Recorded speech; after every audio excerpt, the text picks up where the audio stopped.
그때 했어야 했는데 대부분의 사람들은 항상 그 시간이 지나간 후에 나이 들어 이렇게 후회한다. 젊은 나이에 좀 더 아끼고 저축하지 않은 것을 후회하고 젊을 때 옆에 있는 사람들의 소중함을 느끼며 잘해주지 못한 것에 대해 후회하고 내 속 얘기를 가감없이 털어놓을 수 있는 친구를 만들지 못한 것을 후회하고 젊음을 믿고 건강을 자신하며 몸을 혹사시켰던 것을 후회하고 내가 세상의 최고인 줄만 알고 거만하게 굴었던 것을 후회한다. 독일의 철학자 괴테는 노년에 관한 유명한 말을 남겼다. 노인의 삶은 상실의 삶이다. 사람은 늙어가면서 다음 5가지를 상실하며 살아가기 때문이다. 즉 건강과 돈, 일과 친구, 그리고 꿈을 잃게 된다. 그의 말대로 노인이 된다는 것은 모든 것을 잃기만 하는 것일까? 독일 민요에 이런 말이 있다. 나는 살고 있다. 그러나 나의 목숨의 길이는 모른다. 얼마나 오래 살았느냐가 중요한 것이 아니라 어떻게 살았느냐가 중요하고 몇 살인지가 중요한 게 아니라 얼마나 올바르게 살고 곱게 늙어가고 있느냐가 중요하다. 준비를 소홀히 하지 않는다면 우리의 노년도 풍요로울 수 있다. 그 어떤 것도 잃지 않을 수 있을 것이다. 노년의 기간은 절대 짧지 않다는 것을 기억하라. 잘 늙으려면 젊은 시절부터 잘 살아야 한다. 수십 년 살아온 생활 습관 때문에 여간 독한 결심을 하지 않고는 그 오랜 습관을 바꾸기가 쉽지 않기 때문이다. 부처님께서도 돈, 배우자, 친구, 건강, 일에 대해 다음과 같이 말씀하시며 미리 준비할 것을 당부하셨다. 중암경에서 재물을 구한 뒤에는 그것을 나누어 4분으로 만들라. 1분으로는 음식 만들고 1분으로는 농사의 미천으로 삼고 1분은 간직하여 저축했다가 급할 때 쓰도록 하라. 농사꾼이나 장사꾼에게 주어 나머지 1분에는 이자를 나게 하고라고 설한다. 수입을 크게 4등분해. 4분의 1은 자기 살림 살고 4분의 1은 자기 하는 일에 재투자하라고 했다. 또 4분의 1은 망할 때를 대비해 저축하고 마지막 4분의 1은 주변인들에게 보시할 것을 당부한 것이다. 재산을 나눠주고 무소유의 삶에 살라고 하신 것이 아니다. 부처님은 죽음의 고통보다 가난으로 인한 고통이 더 크다라고 하셨다. 어떤 법을 괴로움이라 하느냐, 이른바 빈궁이다. 어떤 괴로움이 가장 크겠는가, 이른바 빈궁의 괴로움이다.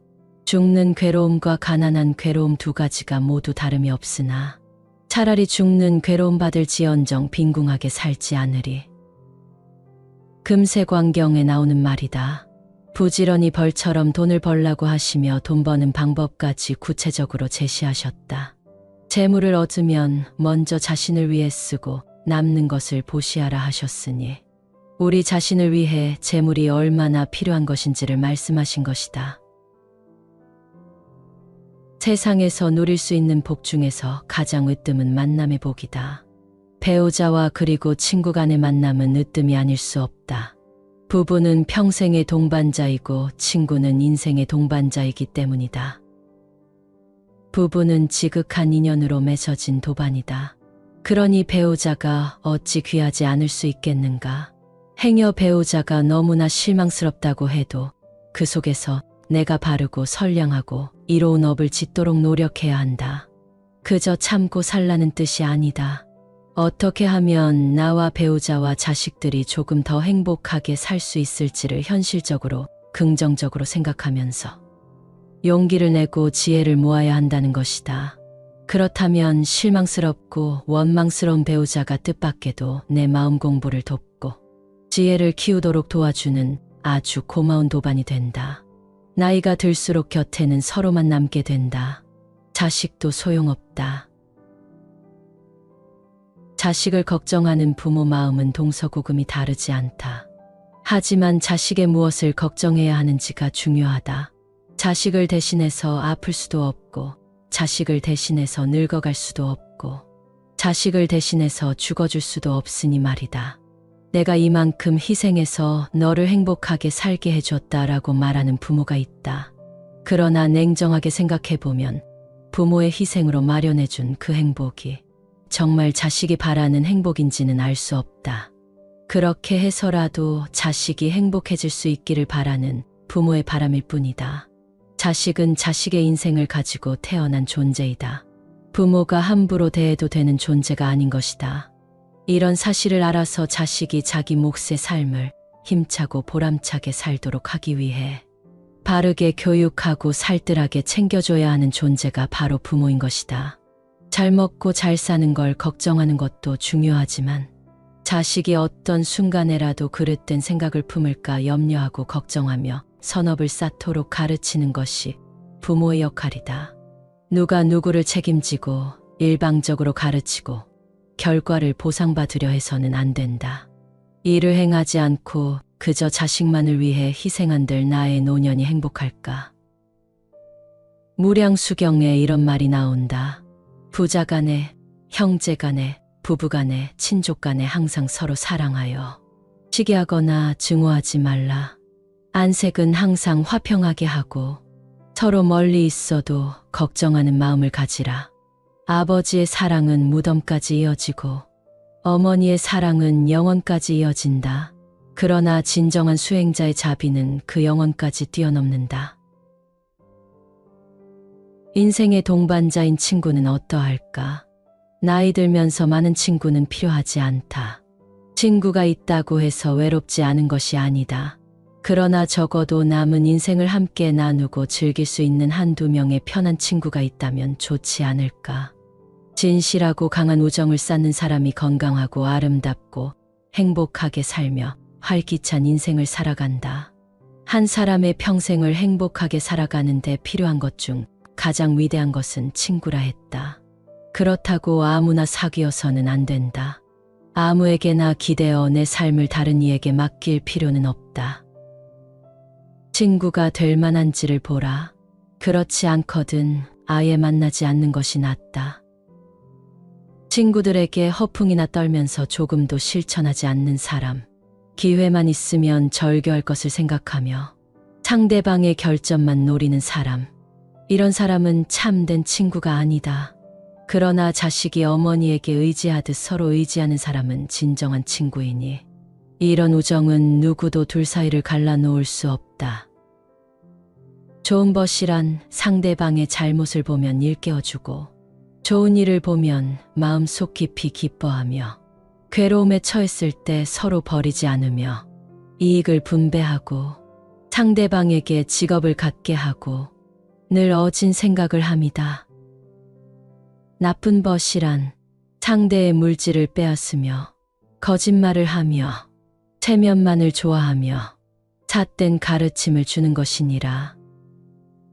부끄러워할 줄 모르는 사람, 낯이 두꺼운 사람, 중상모략이나 일삼고 남을 헐뜯는 사람, 뻔뻔하고 비열한 사람, 이런 사람들에게 있어서 삶은 너무나 쉽고 간편하다.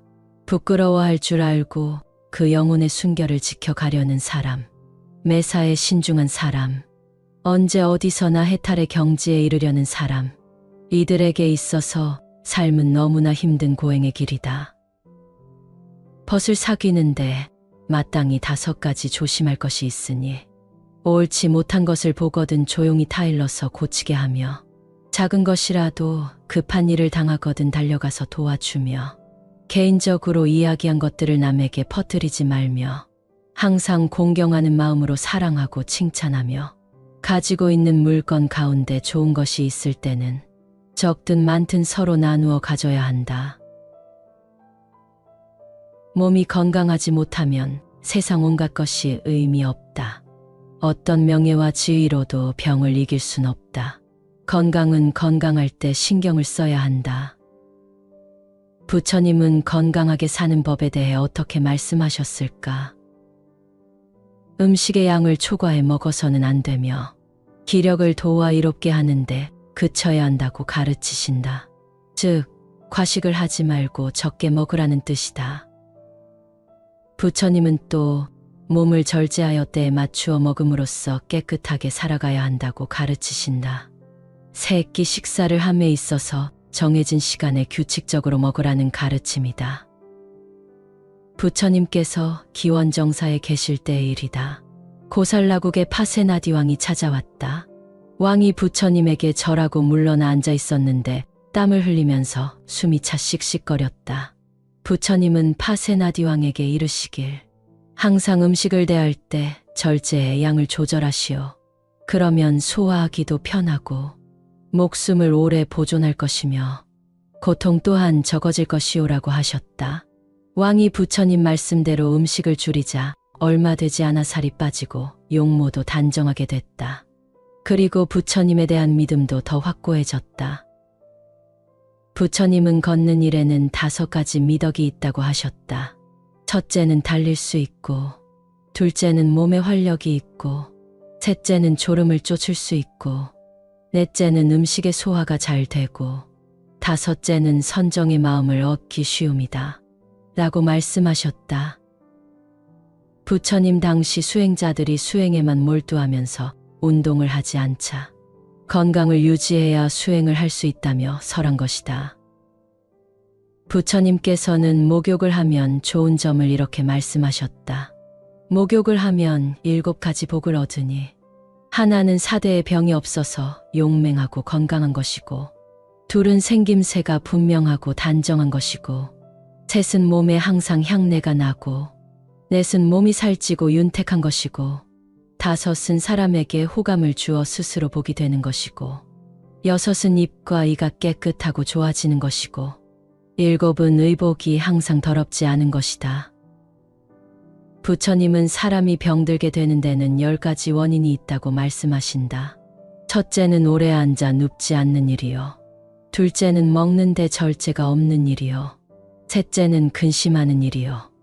넷째는 몹시 지치는 일이요. 다섯째는 애욕에 빠지는 일이요. 여섯째는 성내는 일이요. 일곱째는 대변을 참는 일이요. 여덟째는 소변을 참는 일이요.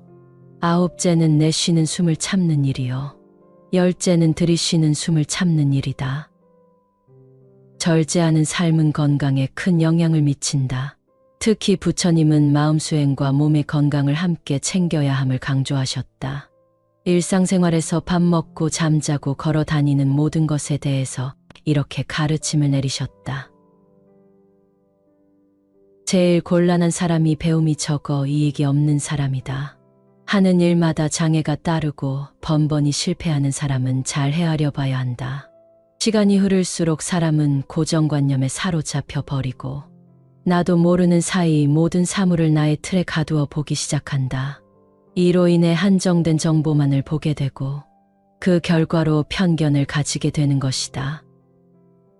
지식은 허망하지 않아서 이 생에 잘 배우면 다음 생도 그만큼 밝게 시작할 수 있다. 배우면 모든 것이 좋아지고 아름답고 그 속에 삶의 즐거움이 있다. 어떤 노인이 생각해 보니까 이제 세상도 살 만큼 살았고 머지않아 죽을 텐데 내가 죽기 전에 가슴에 훌륭한 가르침을 새기고 나머지 시간을 보내야겠다 싶어 부처님을 찾아가서 부처님, 제가 살 날이 이제 얼마 남지 않은 것 같습니다. 제가 죽을 때까지 가슴에 깊이 새기고자 하는 가르침을 한 말씀 듣기를 원하오니 한 말씀 부탁드리겠습니다 하였다. 부처님께서 말씀하셨다. 몸은 늙어도 마음까지 늙지 말 것이며 몸은 병들어도 마음까지 병들지 말 것이며 몸은 죽어도 마음까지 죽지 말지어다. 어떻게 하면 그렇게 할 수 있겠습니까? 노인이여, 사람이 몸이 늙고 병들고 죽을 때 마음이 늙고 병들고 죽지 않으려면 배워야 합니다. 공자께서 말씀하셨다. 세 사람이 길을 가면 반드시 나의 스승이 있으니 그 중에 선한 자를 가려서 따르고 그 선하지 못한 자를 가려서 자신의 잘못을 고쳐야 한다. 삼인행필요와 사는 논어에 나오는 구절로 세 사람이 길을 가면 반드시 나의 스승이 있다는 뜻이다. 이것은 반드시 선하고 훌륭한 자만이 스승이 된다는 뜻은 아니지만 악한 자나 어린아이에게도 배울 것이 있다는 의미를 내포하고 있다. 우리 속담에 3살 먹은 어린아이에게도 배울 것이 있다는 말이 있다. 배울 자세가 어떤지에 따라 스스로 얻어지는 폭도 다를 것이다. 불치아문, 즉 아랫사람에게 묻는 것을 부끄럽게 여기지 아니함을 말한다. 세상살이 경험이 많은 자가 세상을 더 적게 살아온 손아랫사람에게 묻는 것이 부끄러울 수 있음이 당연하다. 그러나 나이가 적다고 하여 나보다 지혜롭지 않다고 할 수 있겠는가? 세상살이 경험은 적더라도 나보다 지혜롭고 사리 분별에 바른 자가 있다면 부끄러움이 자연스레 일더라도 물어야 한다. 그것이 바로 지혜로운 것이다.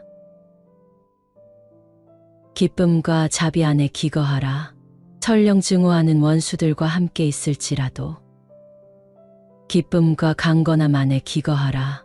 설령 병든 몸과 함께 있을지라도 기쁨과 평화 안에 기거하라. 설령 세상이 어지러울지라도 항상 자신의 내면을 들여다보고 온유함에 기거하라. 두려움과 집착을 벗어 던질 때 진리가 그대와 함께할 것이다.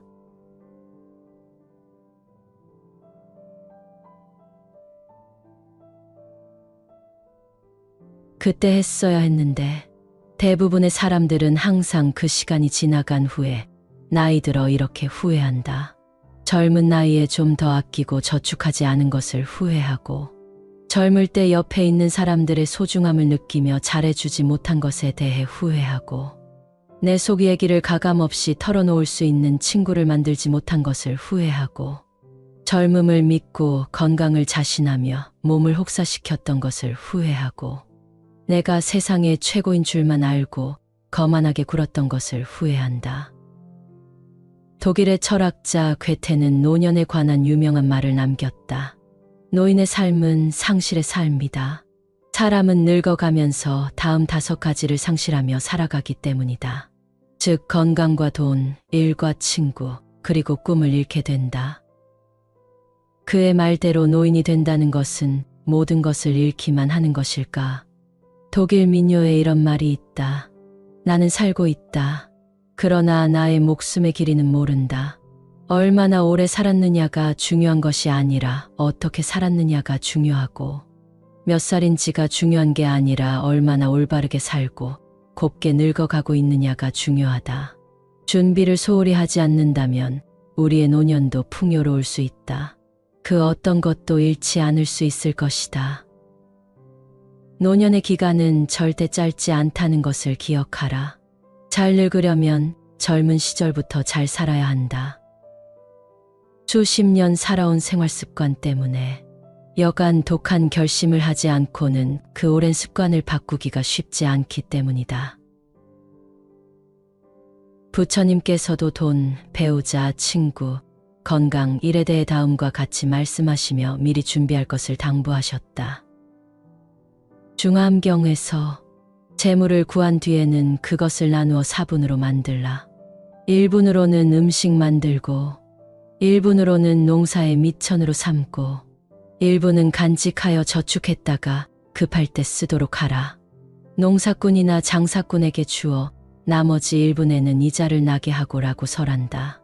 수입을 크게 4등분해 4분의 1은 자기 살림 살고 4분의 1은 자기 하는 일에 재투자하라고 했다. 또 4분의 1은 망할 때를 대비해 저축하고 마지막 4분의 1은 주변인들에게 보시할 것을 당부한 것이다. 재산을 나눠주고 무소유의 삶에 살라고 하신 것이 아니다. 부처님은 죽음의 고통보다 가난으로 인한 고통이 더 크다라고 하셨다. 어떤 법을 괴로움이라 하느냐, 이른바 빈궁이다.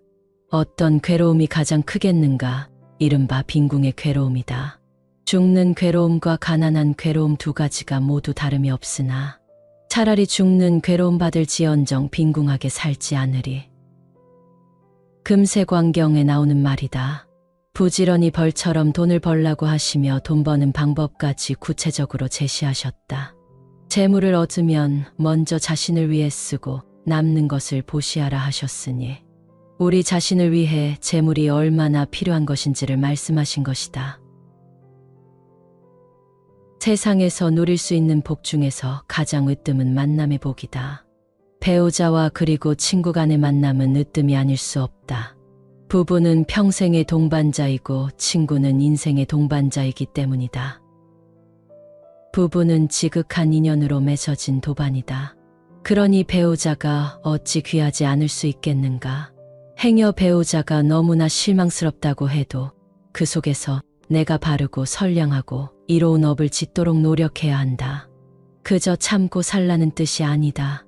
어떻게 하면 나와 배우자와 자식들이 조금 더 행복하게 살 수 있을지를 현실적으로 긍정적으로 생각하면서 용기를 내고 지혜를 모아야 한다는 것이다.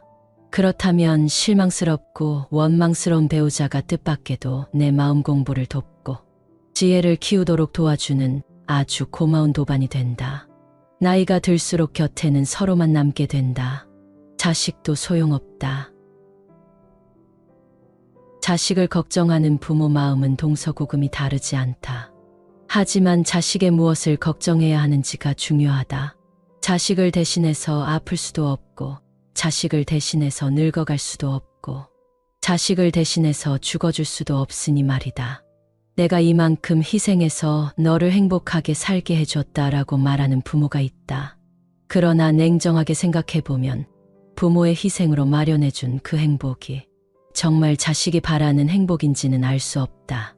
그렇게 해서라도 자식이 행복해질 수 있기를 바라는 부모의 바람일 뿐이다.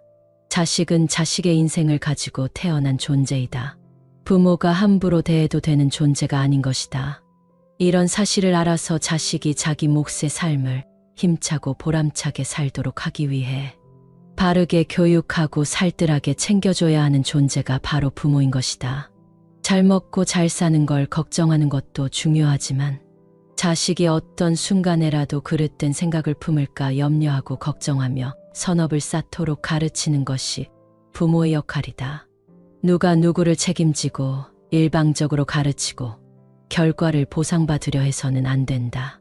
일을 행하지 않고 그저 자식만을 위해 희생한들 나의 노년이 행복할까? 무량수경에 이런 말이 나온다. 부자 간에, 형제 간에, 부부 간에, 친족 간에 항상 서로 사랑하여 시기하거나 증오하지 말라. 안색은 항상 화평하게 하고 서로 멀리 있어도 걱정하는 마음을 가지라. 아버지의 사랑은 무덤까지 이어지고 어머니의 사랑은 영원까지 이어진다. 그러나 진정한 수행자의 자비는 그 영원까지 뛰어넘는다. 인생의 동반자인 친구는 어떠할까? 나이 들면서 많은 친구는 필요하지 않다. 친구가 있다고 해서 외롭지 않은 것이 아니다. 그러나 적어도 남은 인생을 함께 나누고 즐길 수 있는 한두 명의 편한 친구가 있다면 좋지 않을까? 진실하고 강한 우정을 쌓는 사람이 건강하고 아름답고 행복하게 살며 활기찬 인생을 살아간다. 한 사람의 평생을 행복하게 살아가는데 필요한 것 중 가장 위대한 것은 친구라 했다. 그렇다고 아무나 사귀어서는 안 된다. 아무에게나 기대어 내 삶을 다른 이에게 맡길 필요는 없다. 친구가 될 만한지를 보라. 그렇지 않거든 아예 만나지 않는 것이 낫다. 친구들에게 허풍이나 떨면서 조금도 실천하지 않는 사람. 기회만 있으면 절교할 것을 생각하며 상대방의 결점만 노리는 사람. 이런 사람은 참된 친구가 아니다. 그러나 자식이 어머니에게 의지하듯 서로 의지하는 사람은 진정한 친구이니 이런 우정은 누구도 둘 사이를 갈라놓을 수 없다. 좋은 벗이란 상대방의 잘못을 보면 일깨워주고 좋은 일을 보면 마음속 깊이 기뻐하며 괴로움에 처했을 때 서로 버리지 않으며 이익을 분배하고 상대방에게 직업을 갖게 하고 늘 어진 생각을 함이다. 나쁜 벗이란 상대의 물질을 빼앗으며 거짓말을 하며 체면만을 좋아하며 잣된 가르침을 주는 것이니라. 부끄러워할 줄 모르는 사람, 낯이 두꺼운 사람, 중상모략이나 일삼고 남을 헐뜯는 사람, 뻔뻔하고 비열한 사람, 이런 사람들에게 있어서 삶은 너무나 쉽고 간편하다. 부끄러워할 줄 알고 그 영혼의 순결을 지켜가려는 사람, 매사에 신중한 사람, 언제 어디서나 해탈의 경지에 이르려는 사람, 이들에게 있어서 삶은 너무나 힘든 고행의 길이다. 벗을 사귀는데 마땅히 5가지 조심할 것이 있으니 옳지 못한 것을 보거든 조용히 타일러서 고치게 하며 작은 것이라도 급한 일을 당하거든 달려가서 도와주며 개인적으로 이야기한 것들을 남에게 퍼뜨리지 말며 항상 공경하는 마음으로 사랑하고 칭찬하며 가지고 있는 물건 가운데 좋은 것이 있을 때는 적든 많든 서로 나누어 가져야 한다. 몸이 건강하지 못하면 세상 온갖 것이 의미 없다. 어떤 명예와 지위로도 병을 이길 순 없다. 건강은 건강할 때 신경을 써야 한다. 부처님은 건강하게 사는 법에 대해 어떻게 말씀하셨을까? 음식의 양을 초과해 먹어서는 안 되며 기력을 도와 이롭게 하는데 그쳐야 한다고 가르치신다. 즉, 과식을 하지 말고 적게 먹으라는 뜻이다. 부처님은 또 몸을 절제하여 때에 맞추어 먹음으로써 깨끗하게 살아가야 한다고 가르치신다. 세 끼 식사를 함에 있어서 정해진 시간에 규칙적으로 먹으라는 가르침이다. 부처님께서 기원정사에 계실 때의 일이다. 고살라국의 파세나디 왕이 찾아왔다. 왕이 부처님에게 절하고 물러나 앉아 있었는데 땀을 흘리면서 숨이 차 씩씩거렸다. 부처님은 파세나디 왕에게 이르시길, 항상 음식을 대할 때 절제의 양을 조절하시오. 그러면 소화하기도 편하고 목숨을 오래 보존할 것이며 고통 또한 적어질 것이오라고 하셨다. 왕이 부처님 말씀대로 음식을 줄이자 얼마 되지 않아 살이 빠지고 용모도 단정하게 됐다. 그리고 부처님에 대한 믿음도 더 확고해졌다. 부처님은 걷는 일에는 5가지 미덕이 있다고 하셨다. 첫째는 달릴 수 있고, 둘째는 몸에 활력이 있고, 셋째는 졸음을 쫓을 수 있고, 넷째는 음식의 소화가 잘 되고, 다섯째는 선정의 마음을 얻기 쉬움이다. 라고 말씀하셨다. 부처님 당시 수행자들이 수행에만 몰두하면서 운동을 하지 않자 건강을 유지해야 수행을 할 수 있다며 설한 것이다. 부처님께서는 목욕을 하면 좋은 점을 이렇게 말씀하셨다.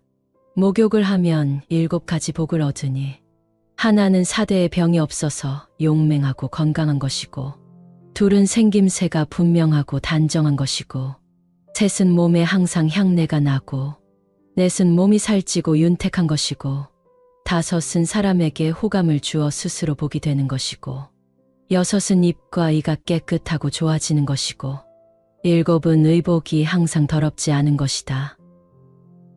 부처님은 사람이 병들게 되는 데는 10가지 원인이 있다고 말씀하신다. 첫째는 오래 앉아 눕지 않는 일이요. 둘째는 먹는데 절제가 없는 일이요. 셋째는 근심하는 일이요. 넷째는 몹시 지치는 일이요. 다섯째는 애욕에 빠지는 일이요. 여섯째는 성내는 일이요. 일곱째는 대변을 참는 일이요. 여덟째는 소변을 참는 일이요. 아홉째는 내쉬는 숨을 참는 일이요. 열째는 들이쉬는 숨을 참는 일이다. 절제하는 삶은 건강에 큰 영향을 미친다. 특히 부처님은 마음 수행과 몸의 건강을 함께 챙겨야 함을 강조하셨다. 일상생활에서 밥 먹고 잠자고 걸어 다니는 모든 것에 대해서 이렇게 가르침을 내리셨다. 제일 곤란한 사람이 배움이 적어 이익이 없는 사람이다. 하는 일마다 장애가 따르고 번번이 실패하는 사람은 잘 헤아려 봐야 한다. 시간이 흐를수록 사람은 고정관념에 사로잡혀 버리고 나도 모르는 사이 모든 사물을 나의 틀에 가두어 보기 시작한다. 이로 인해 한정된 정보만을 보게 되고 그 결과로 편견을 가지게 되는 것이다. 지식은 허망하지 않아서 이 생에 잘 배우면 다음 생도 그만큼 밝게 시작할 수 있다. 배우면 모든 것이 좋아지고 아름답고 그 속에 삶의 즐거움이 있다. 어떤 노인이 생각해 보니까 이제 세상도 살 만큼 살았고 머지않아 죽을 텐데 내가 죽기 전에 가슴에 훌륭한 가르침을 새기고 나머지 시간을 보내야겠다 싶어 부처님을 찾아가서 부처님, 제가 살 날이 이제 얼마 남지 않은 것 같습니다. 제가 죽을 때까지 가슴에 깊이 새기고자 하는 가르침을 한 말씀 듣기를 원하오니 한 말씀 부탁드리겠습니다 하였다. 부처님께서 말씀하셨다. 몸은 늙어도 마음까지 늙지 말 것이며 몸은 병들어도 마음까지 병들지 말 것이며 몸은 죽어도 마음까지 죽지 말지어다. 어떻게 하면 그렇게 할 수 있겠습니까? 노인이여, 사람이 몸이 늙고 병들고 죽을 때 마음이 늙고 병들고 죽지 않으려면 배워야 합니다. 공자께서 말씀하셨다. 세 사람이 길을 가면 반드시 나의 스승이 있으니 그 중에 선한 자를 가려서 따르고 그 선하지 못한 자를 가려서 자신의 잘못을 고쳐야 한다. 삼인행필요와 사는 논어에 나오는 구절로 세 사람이 길을 가면 반드시 나의 스승이 있다는 뜻이다. 이것은 반드시 선하고 훌륭한 자만이 스승이 된다는 뜻은 아니지만 악한 자나 어린아이에게도 배울 것이 있다는 의미를 내포하고 있다. 우리 속담에 3살 먹은 어린아이에게도 배울 것이 있다는 말이 있다. 배울 자세가 어떤지에 따라 스스로 얻어지는 폭도 다를 것이다. 불치함은 즉 아랫사람에게 묻는 것을 부끄럽게 여기지 아니함을 말한다. 세상살이 경험이 많은 자가 세상을 더 적게 살아온 손아랫사람에게 묻는 것이 부끄러울 수 있음이 당연하다. 그러나 나이가 적다고 하여 나보다 지혜롭지 않다고 할 수 있겠는가? 세상살이 경험은 적더라도 나보다 지혜롭고 사리 분별에 바른 자가 있다면 부끄러움이 자연스레 일더라도 물어야 한다. 그것이 바로 지혜로운 것이다. 기쁨과 자비 안에 기거하라. 설령 증오하는 원수들과 함께 있을지라도 기쁨과 강건함 안에 기거하라. 설령 병든 몸과 함께 있을지라도 기쁨과 평화 안에 기거하라. 설령 세상이 어지러울지라도 항상 자신의 내면을 들여다보고 온유함에 기거하라. 두려움과 집착을 벗어 던질 때 진리가 그대와 함께할 것이다.